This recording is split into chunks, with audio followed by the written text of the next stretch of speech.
Paz, meus irmãos, que Deus abençoe vocês em nome de Jesus Cristo. Que Deus abençoe você com muita paz e a graça de Deus nesse instante. Como é maravilhoso podermos ter a instrução do Senhor nosso Deus através da palavra dele. E eu convido você para nesse instante estar meditando em uma passagem que é muito importante. Você que gosta de evangelizar, você que gosta de ganhar almas para Jesus Cristo, você que já é convertido e você que não é convertido, essa palavra é para todos nós. Essa palavra ela está em Efésios capítulo 2, no versículo 1. Diz assim: Ele vos deu vida, estando vós mortos nos vossos delitos e pecados, nos quais andastes outrora segundo o curso deste mundo, segundo o príncipe da potestade do ar, do Espírito que agora atua nos filhos da desobediência, entre os quais também todos nós andamos outrora, segundo as inclinações da nossa carne, fazendo a vontade da carne e dos pensamentos, e éramos, por natureza, filhos da ira, como também os demais. Mas Deus, sendo rico em misericórdia por causa do grande amor com que nos amou, e estando nós mortos em nossos delitos, nos deu vida juntamente com Cristo. Pela graça sois salvos. E juntamente com ele nos ressuscitou e nos fez assentar nos lugares celestiais em Cristo Jesus, para mostrar nos séculos vindouros a suprema riqueza da sua graça, em bondade para conosco em Cristo Jesus. Porque pela graça sois salvos, mediante a fé, e isto não vem de vós, é dom de Deus, não de obras para que ninguém se glorie, pois somos feitura dele, criados em Cristo Jesus para boas obras, as quais Deus de antemão preparou para que andássemos nelas. Desde já quero convidar você para se inscrever no canal, também para acionar ali o sininho, para você estar recebendo as pregações, para você estar recebendo as orações e também para que, como já tenho falado, para que mais pessoas recebam da palavra de Deus.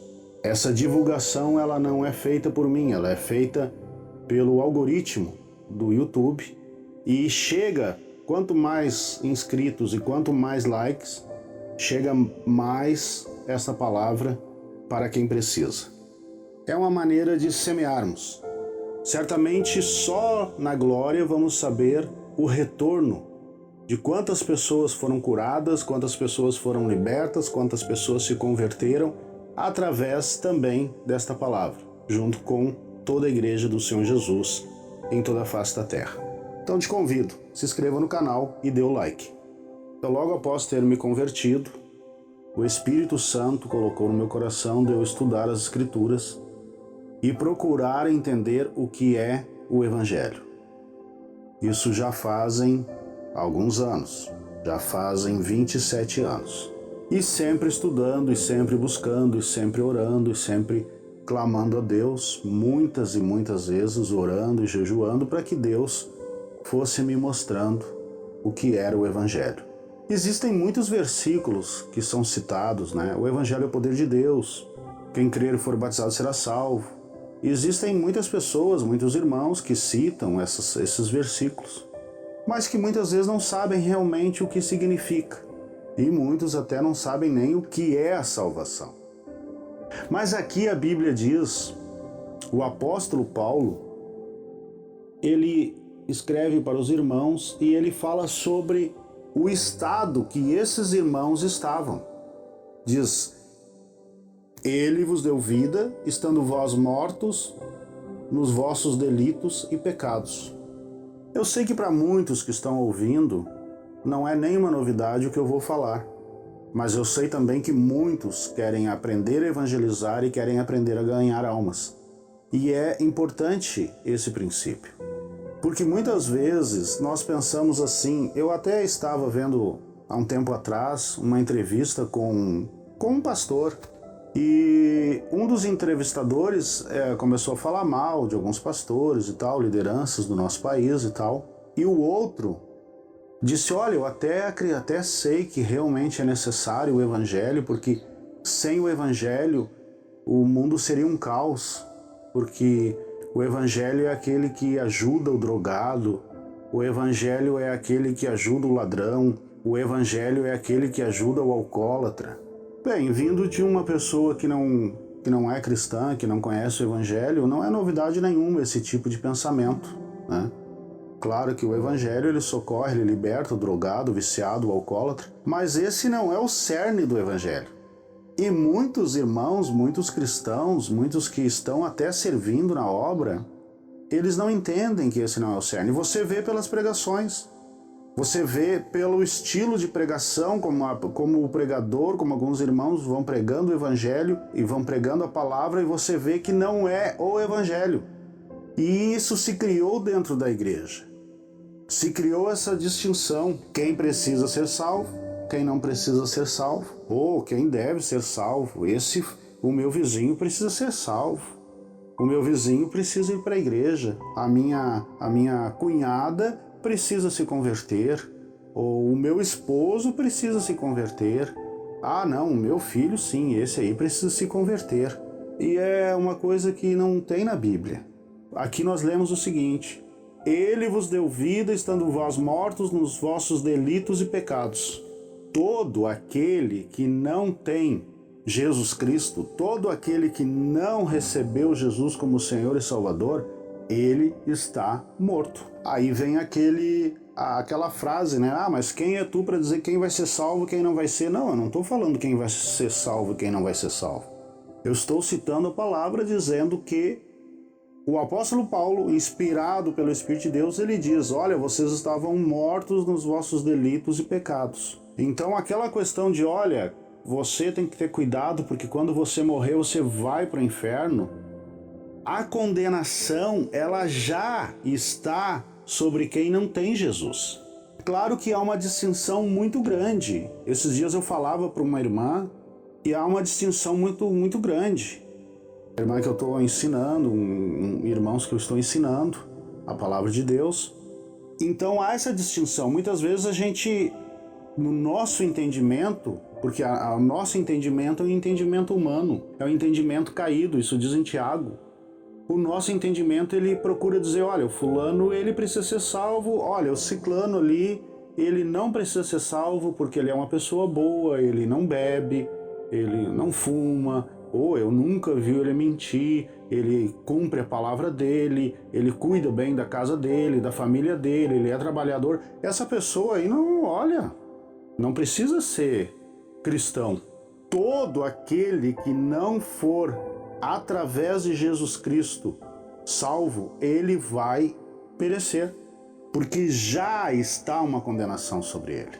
Então isso desperta um alerta tremendo. Quem sempre me viu pregando sabe que a minha sempre tive bem claro um objetivo: levar a pessoa a entregar a vida para Jesus Cristo. E logo abaixo ali o apóstolo Paulo, ele segue então falando, né? Em Efésios 2, capítulo 4, diz assim: mas Deus, sendo rico em misericórdia por causa do grande amor com que nos amou, e estando nós mortos em nossos delitos, nos deu vida juntamente com Cristo, pela graça sois salvos. O apóstolo Paulo, ele também se coloca, olha o que diz no versículo 5, e estando nós mortos. Paulo também entendeu que ele, olha, o apóstolo Paulo, um homem extremamente religioso, ele entendeu que antes dele conhecer Jesus, que antes dele entregar a vida para Jesus Cristo, que antes dele receber Jesus como seu Senhor e Salvador, ele também estava morto. E o que é essa morte? Essa morte é a morte no teu espírito. É a morte no teu espírito. Por isso que uma pessoa que quer pregar o Evangelho precisa conhecer sobre alma, sobre corpo, sobre Espírito Santo, sobre espírito humano, sobre justiça, sobre juízo, sobre as leis de Deus, sobre a graça de Deus, para não sair falando bobagem. Então Paulo, ele fala novamente, estando nós mortos em nossos delitos, nos deu vida juntamente com Cristo, pela graça sois salvos. E juntamente com ele nos ressuscitou e nos fez assentar nos lugares celestiais em Cristo Jesus. Então, a salvação vem de Cristo, a salvação vem de Jesus.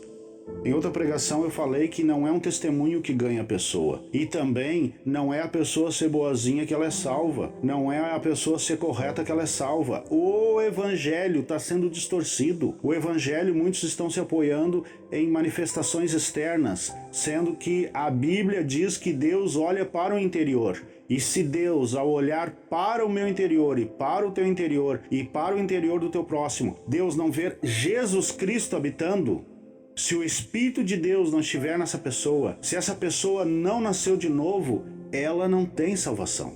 Ela ainda não é salva. Então, meus irmãos, a Bíblia diz, ali no final, que é pela graça que nós somos salvos. Glória a Deus, glória a Jesus Cristo, pela graça nós somos salvos, pela obra de Jesus, pelo amor de Deus, pela misericórdia de Deus, e nós nem merecíamos. Então todos precisam ser salvos. Em certa passagem, Jesus diz, se todos não se arrependerem de igual modo, de igual maneira, vão perecer.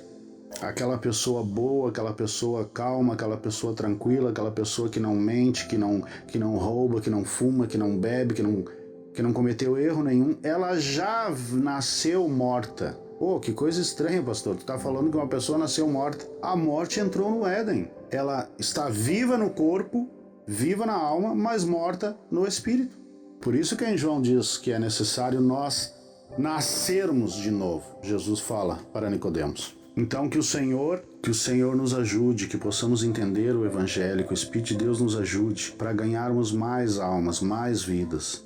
Não é uma questão de vir na minha igreja, de congregar na minha igreja, de ser da minha igreja. Que o Senhor possa nos dar sabedoria, como diz a Bíblia, aquele que ganha almas é sábio. Que o Senhor possa dar para mim e para ti sabedoria para ganharmos mais almas na tua família, na tua casa, teu trabalho. Em nome de Jesus. Como é importante o Espírito de Deus nos mostrar o verdadeiro Evangelho, e também é importante ter no teu coração esse desejo de aprender a evangelizar, de aprender a pregar, de aprender a salvar almas. Como diz a Bíblia, ganhar almas. E agora eu quero orar com você, porque eu sinto no meu espírito que tem pessoas que têm pedido exatamente isso para Deus. Eu quero orar com você. Pai, em nome de Jesus, abre, Senhor, nosso entendimento, Senhor, para a Tua palavra. Dá-nos sabedoria, Senhor. Como Tu disseste para os Teus discípulos, eu vou fazer vocês pescadores de homens. Nos dá essa graça, Senhor. Dá essa graça para o meu irmão, para a minha irmã, para esse jovem que tem esse desejo de salvar, de ganhar almas. Abre, Senhor, o entendimento dele. Dá sabedoria, Senhor. Dá revelação. Em nome de Jesus. Em nome de Jesus te pedimos. Amém. Que Deus te abençoe em nome de Jesus Cristo. Que Deus te abençoe, que Deus te use para ganhar vidas, para ganhar almas. E aquilo que eu puder te ajudar também, pode contar comigo. Para isso o Senhor tem nos chamado. Para ganhar almas, para ganhar vidas e para formar obreiros no reino de Deus. Que Deus te abençoe e fique na paz do Senhor.